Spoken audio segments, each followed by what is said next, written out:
ನಮಸ್ಕಾರ, ಶುಭೋದಯ ಎಲ್ಲರಿಗೂ. ಹೇಗಿದ್ದೀರಾ? ಎಲ್ಲರೂ ಆರಾಮಾಗಿದ್ದೀರಾ ಅಂದ್ಕೊಳ್ತಾ ಇದ್ದೀನಿ. ಇವತ್ತು ಊರಿಂದ ನಮ್ಮ ನಾದಿನಿ ಮತ್ತು ಅವ್ರ ಯಜಮಾನರು ಮತ್ತು ಮಗ 3 ಜನ ಬಂದಿದ್ದರು. ತುಂಬ ದಿನ ಆಗಿತ್ತು, ಬಂದಿರಲಿಲ್ಲ. ಇವತ್ತು ಬಂದಿದ್ದಾರೆ ಬೆಳಿಗ್ಗೆ. ಹಂಗಾಗಿ ಬೆಳಿಗ್ಗೆ ಎದ್ದು ಸ್ನಾನ ಮಾಡಿಬಿಟ್ಟು ತಿಂಡಿ ತಿಂತಾಯಿದ್ವಿ. ಊರಲ್ಲಿ ಎಲ್ಲರೂ ಹೇಗಿದ್ದಾರೆ ಏನು ಎತ್ತ ಅಂತ ವಿಚಾರಿಸ್ಕೊಂಡು ಮಾತಾಡ್ತಾಯಿದ್ವಿ.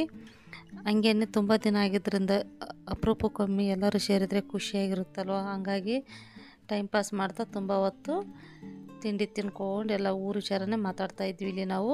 ನಂತರ ತಿಂಡಿ ಆದ ನಂತರ ಇಲ್ಲಿ ನಮ್ಮ ಯಜಮಾನ್ರ ತಂಗಿ ಅವ್ರ ಅಣ್ಣನಿಗೆ ರಾಖಿ ಕಟ್ಟೋಕ್ಕೆ ಊರಿಂದ ರಾಖಿ ತೊಗೊಂಡು ಬಂದಿದ್ದರು.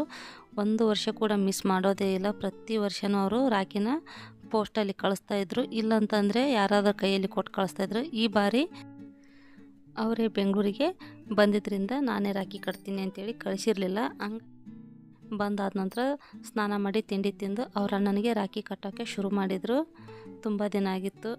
ಅವರು ನೂಲು ಹುಣ್ಣಿಮೆ ದಿನ ಭೇಟಿ ಆಗ್ತಾನೆ ಇರಲಿಲ್ಲ. ತುಂಬ ದಿನ ನಂತರ ಈ ಸಾರಿ ನೂಲು ಹುಣ್ಣಿಮೆ ಮುಗಿದಿದೆ ಇಲ್ಲಿ, ಆದರೆ ಮುಗಿದ ನಂತರನೇ ಅವರು ಬಂದಿದ್ದರು ಊರಿಗೆ. ಹಂಗಾಗಿ ರಾಖಿ ಕಟ್ತಾ ಇದ್ದಾರೆ.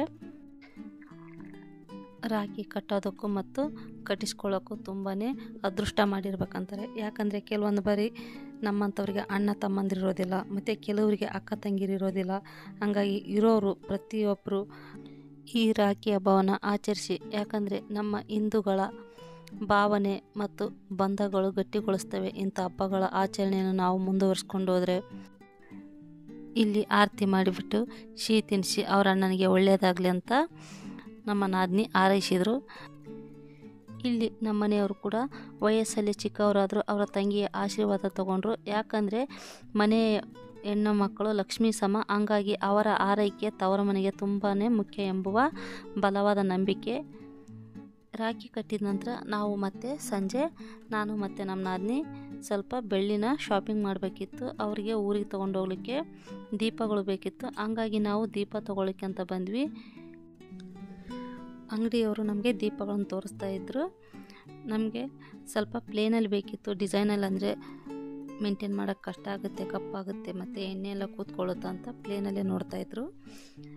ಕೆಲವೊಂದು ಡಿಸೈನ್ ಇಷ್ಟ ಆಯಿತು, ಆದರೆ ಮೇಕಿಂಗ್ ಚಾರ್ಜು ವೇಸ್ಟೇಜು ಜಾಸ್ತಿ ಹೇಳ್ತಾಯಿದ್ರು. ಹಂಗಾಗಿ ಅದ್ರ ಜೊತೆನೇ ಮಾತಾಡಿಬಿಟ್ಟು ನಾವು ನೋಡಿಕೊಂಡು ಒಂದು ಡಿಸೈನನ್ನು ದೀಪನ ಸೆಲೆಕ್ಟ್ ಮಾಡಿದ್ವಿ. ನಂತರ ನಮಗೆ ಲಕ್ಷ್ಮೀನಾರಾಯಣ ವಿಗ್ರಹ ಬೇಕಿತ್ತು, ಮತ್ತು ಇನ್ನೊಂದು ಚೂರು ದೊಡ್ಡದು ಬೇಕಿತ್ತು. ಅವ್ರು ನಮಗೆ ತೋರಿಸಿದ್ರು, ಇದು ತುಂಬಾ ಚಿಕ್ಕದು ಅನ್ನಿಸ್ತು. ಮತ್ತು ಸ್ವಲ್ಪ ಇನ್ನೊಂದು ತೋರಿಸಿದ್ರು, ಆದರೆ ಬರೀ ನಾರಾಯಣ ವಿಗ್ರಹ ಮಾತ್ರ ಇತ್ತು. ನಮ್ಗೆ ಇನ್ನೊಂದು ಚೂರು ದೊಡ್ಡದು ಬೇಕಿತ್ತು. ನೋಡಿ, ಇದು ತುಂಬಾ 2 ಇಂಚು ಚಿಕ್ಕದು ಅನ್ನಿಸ್ತು. ಇನ್ನೊಂದು ಚೂರು ದೊಡ್ಡದಂತ ಬೇಡ ಅಂಥೇಳಿ ಬಿಟ್ವಿ. ಈ ನಾರಾಯಣ ವಿಗ್ರಹದಷ್ಟು ದೊಡ್ಡದು ಬೇಕಿತ್ತು ನಮಗೆ. ಇಲ್ಲಿ ಇನ್ನೂ ಸ್ವಲ್ಪ ಬೇರೆ ಲಕ್ಷ್ಮೀನಾರಾಯಣ ವಿಗ್ರಹಗಳನ್ನು ತೋರಿಸಿದ್ರು. ಇದು ಯಾಕೋ ನಮಗೆ ಅಷ್ಟೊಂದು ಸ್ಪಷ್ಟವಾಗಿ ಇರಲಿಲ್ಲ ಮೂರ್ತಿಗಳು. ಹಂಗಾಗಿ ಬೇಡ ಅಂತೇಳಿದ್ವಿ. ಅದೇನು ಮುಂಚೆ ತೋರಿಸಿದ್ರಲ್ವ ಅದರಲ್ಲೇ ನಮಗೆ ತರಿಸ್ಕೊಡಿ ಅಂಥೇಳಿ ಇದನ್ನೇನು ತೊಗೊಳ್ಳಿಲ್ಲ. ಮತ್ತು ನಂತರ ಪ್ರಸಾದಕ್ಕೆ ನಮಗೆ ನೈವೇದ್ಯ ಬಟ್ಲು ಬೇಕಿತ್ತು. ಬಟ್ಲು ಕೂಡ ಅಷ್ಟೇ ಡಿಸೈನಲ್ಲಿ ಕೆಳಗಡೆ ಕಾಲಿರೋದಂಥ ಬಟ್ಲು ಬೇಕಿತ್ತು. ಇದು ಪ್ಲೇನ್ ಇತ್ತು, ಹಂಗಾಗಿ ಇದನ್ನು ಕೂಡ ಏನು ತೊಗೊಳ್ಳಿಲ್ಲ. ಡಿಸೈನ್ ಬರುತ್ತೆ ಆವಾಗ ನಿಮಗೆ ಹೇಳ್ತೀವಿ ಬನ್ನಿ ಅಂತೇಳಿದರು. ನಂತರ ನಾವು ಈ ದೀಪವನ್ನು ತೆಗೆದುಕೊಂಡ್ವಿ. 291.5 ಗ್ರಾಮ್ ಇದೆ ಇದು ನಮಗೆ. ಆವತ್ತು ನಮಗೆ ಅವರು ತುಂಬಾ ರೇಟ್ ಹೇಳಿದರು, ಆದರೆ ನಾವು ಸ್ವಲ್ಪ ಚೌಕಾಶಿ ಮಾಡಿ ಈ ದೀಪವನ್ನು ಕೊನೆಗೆ ತೆಗೆದುಕೊಂಡು ಬಂದ್ವಿ. ತುಂಬಾ ಸಿಂಪಲ್ಲಾಗಿ ಮತ್ತು ಮೇಂಟೆನೆನ್ಸ್ಗೆ ಈಸಿಯಾಗಿದೆ ಈ ದೀಪ.